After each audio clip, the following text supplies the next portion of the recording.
तो पिछले वीडियो में हमने देखा था कि कैसे हम विद्युत द्विध्रुव के कारण उसके अक्षीय स्थिति पर वैद्युत क्षेत्र की तीव्रता ज्ञात करते हैं। आज हम देखेंगे कि कैसे हम विद्युत द्विध्रुव के निरक्षीय स्थिति पर यानी कि इक्वाटोरियल पोजीशन पर विद्युत क्षेत्र की तीव्रता ज्ञात करते हैं। अब इसके लिए हमने पहले से ही चित्र बना के रखा हुआ है, जिसमें हमारे पास एक विद्युत द्विध्रुव ए बी है और ए पे रखे हैं -q चार्ज को, बी पे रखे हैं +q चार्ज को। अब ए और बी के बीच की दूरी हमको पता है कि द्विध्रुव के बीच की दूरी को हम पिछले बार भी 2l माने थे, तो यहाँ क्या करते हैं, इस पूरी दूरी को हमने माना 2l। यहाँ से यहाँ तक की दूरी जो हम मानते हैं वो 2l मानते हैं। अब ये 2l तो था, अब क्योंकि m को हमने माना है मध्य बिंदु और हमको ज्ञात करना था कहाँ पे, हमको ज्ञात करना था निरक्षीय स्थिति पे। अक्षीय ज्ञात करना होता तो इसी लाइन को आगे बढ़ाते और उस पर कोई बिंदु मानते, क्योंकि ज्ञात करना है निरक्षीय। तो क्या किए कि ये जो द्विध्रुव है उसके मध्य बिंदु से हम अक्ष के लंबवत एक लाइन ड्रा किए। अब उस लाइन के किसी बिंदु पर हमको क्या करना है, विद्युत क्षेत्र की तीव्रता बतानी है। तो जो हमारा ए पे रखा हुआ है -q चार्ज, वो इस बिंदु पर जो विद्युत क्षेत्र बनाएगा वो तो बनाएगा इधर को, नीचे की तरफ। क्यों? क्योंकि विद्युत क्षेत्र की दिशा किधर होती है, जिधर धन परीक्षण आवेश पर लगने वाले बल की दिशा होती है।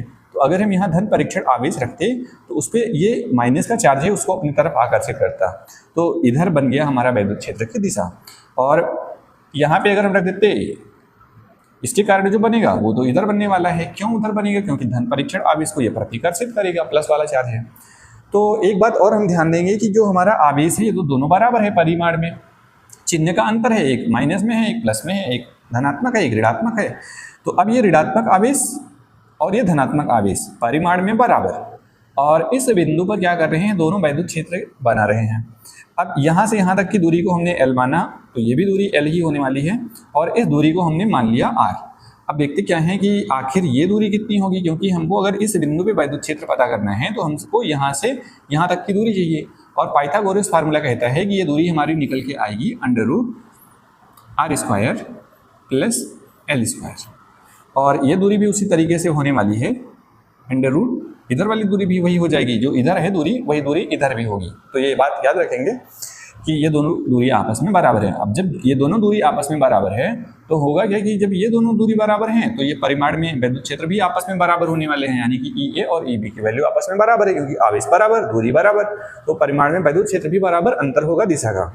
तो इन दोनों का परिणामी EA और EB का जो परिणामी वैद्युत क्षेत्र होगा वो जाएगा इन दोनों के बीचों बीच से, इन दोनों के बीचों बीच से, यानी कि वो चला जाएगा कुछ इधर को। अब इधर को हमारा जाएगा परिणामी वैद्युत क्षेत्र। अब इसको हम थोड़ा और अच्छे से चित्र को समझ लेते हैं कि हमारे पास है एक वेक्टर इधर को, एक वेक्टर है हमारे पास इधर को, और ये है हमारा EB, ये है हमारा EA। अब EA और EB हमको क्या करना है, ये EA और EB का घटक तोड़ना है। कुछ ऐसे घटक तोड़े कि एक चला जाए इस साइड में और एक चला जाए इस साइड में। EA को दो भागों में, EB को दो भागों में तोड़ेंगे। तो अगर हम ऐसे तोड़ना चाहते हैं, यहाँ का कोण मान लें थीटा। अगर यहाँ का कोण थीटा मानेंगे तो ये कोण भी हो जाएगा थीटा, और अगर ये कोण थीटा है तो हमारा ये कोण भी निकल के आने वाला है थीटा, और ये कोण भी निकल के आने वाला है थीटा। तो अब सोचे कि ये तो हमारा थीटा है, तो इस घटक को हम नाम दे सकते हैं EB की वजह से जो इधर घटक बना विद्युत क्षेत्र का, वो हमारा हो जाएगा कितना, याद रखेंगे कि थीटा के साथ जो घटक जुड़ा होता है वो कॉस का होता है, तो ये हो जाएगा EB cos थीटा। और ये जो दूसरा घटक है लंबवत घटक, ये क्षैतिज घटक हो गया, ये जो लंबवत घटक है वैद्युत क्षेत्र का वो होने वाला है EB sin थीटा। उसी तरीके से EA का भी घटक तोड़ेंगे, क्षैतिज घटक और लंबवत घटक। तो लंबवत घटक इसका बनने वाला है इस डायरेक्शन में, कितना बनेगा, ये बन जाएगा EA sin थीटा, और इधर बनने वाला है EA, ये थीटा है, EA cos थीटा। अब देखिए कि EA sin थीटा और EB sin थीटा ये दोनों परिमाण में आपस में बराबर है, और डायरेक्शन में भी देखो एक दूसरे के अपोजिट हैं। तो होगा क्या कि इन दोनों को फिर हम कैंसिल आउट कर देते हैं, इन दोनों को खत्म कर देते हैं, इनका काम तमाम हुआ। अब हमारे पास बचा हुआ है EB cos थीटा और EA cos थीटा। क्योंकि इसका घटक तोड़ दिए तो इसका कोई मतलब नहीं रह गया। ई ए कॉस थीटा और ई बी कॉस थीटा हमारा मिलके ये बना रहे हैं परिणामी वैद्युत क्षेत्र, यानी कि ये जो लाइन है वो E A cos theta plus E B cos theta से मिलकर बना हुआ है।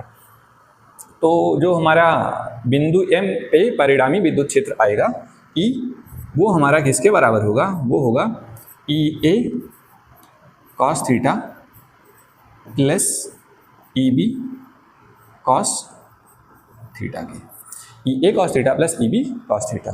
अब हम ई ए और ई बी का मान भी देख लेते हैं कि ई ए और ई बी होगा कितना। तो ई ए और ई बी परिमाण में आपस में बराबर हैं, तो बिंदु आवेश के कारण वैद्युत क्षेत्र की तीव्रता जो होती है उसका फार्मूला हम यहाँ पे रख लेते हैं। तो ई ए का जगह पे लिखेंगे 1/4 पाई एप्सिलॉन 0, और दूरी कितनी है ए से यहाँ तक की, ये है √r² प्लस l²।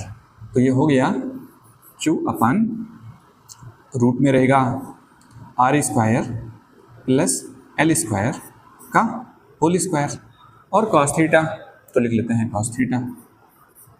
और ठीक यही दोबारा से हमको फिर से लिखना होगा क्योंकि दूरी तो बराबर है, तो ये हो जाएगा 1/4 पाई एप्सिलॉन 0 Q/ में √r² plus l² to the whole square, और कॉस थीटा इसके साथ भी है। तो ये इतना हम लिख दिए, इसको कर लेते हैं थोड़ा सा ऊपर।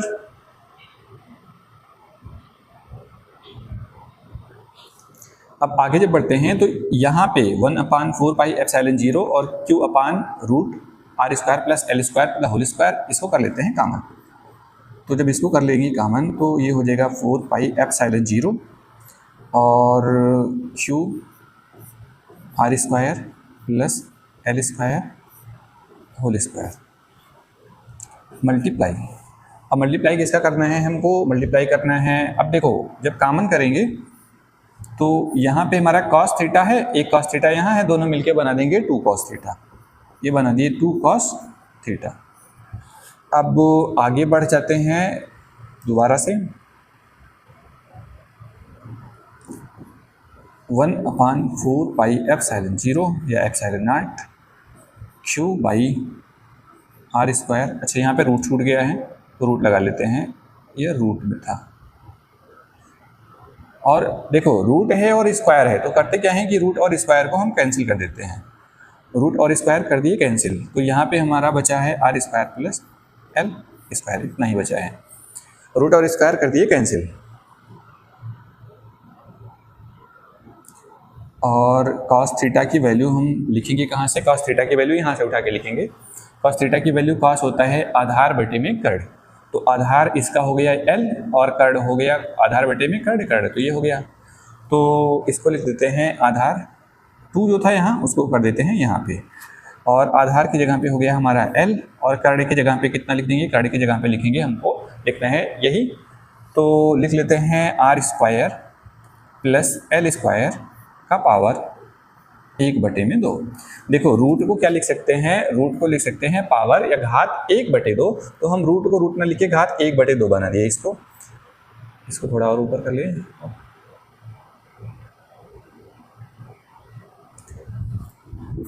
अब ये सॉल्व करते हैं, ये हो गया हमारा 1/4 पाई एप्सिलॉन में 0 और है यहाँ पे 2Q और L, इनको कर लिए एक साथ में। अब ये पावर यहाँ का 1 और यहाँ का कितना 1/2, दोनों मिलके बना देंगे पावर 3/2, क्योंकि बेस समान है, आधार समान है, तो घात को जोड़ देंगे।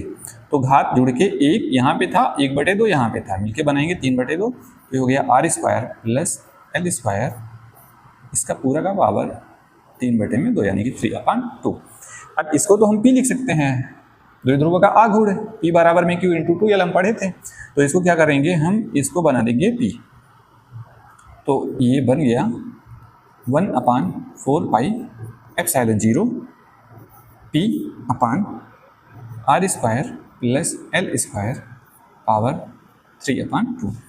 अब देखें यहाँ पे R के कंपेयर में L की वैल्यू बहुत छोटी है, R is greater than L, तो r² ये बहुत ज़्यादा बड़ा हो जाएगा l² से। तो क्या करते हैं कि l² को हम नगण्य मान लेते हैं, l² को निगलेक्ट कर देते हैं, नगण्य मान लेते हैं। इसको मान लिए नगण्य। अगर इसको नगण्य मान लेंगे तो ये वैद्युत क्षेत्र हमको कितना मिलने वाला है, ये वैद्युत क्षेत्र हमको मिलेगा 1/4 पाई एप्सिलॉन 0 और P बटे में ये R स्क्वायर बचा और उसका पावर में लगा दिए 3/2, तो ये 2 और 2 कैंसिल हो गया। ये बनेगा हमारा 1/4 पाई एप्सिलॉन 0 P/R। अब ये 3 यहाँ पे चला है तो P/R³।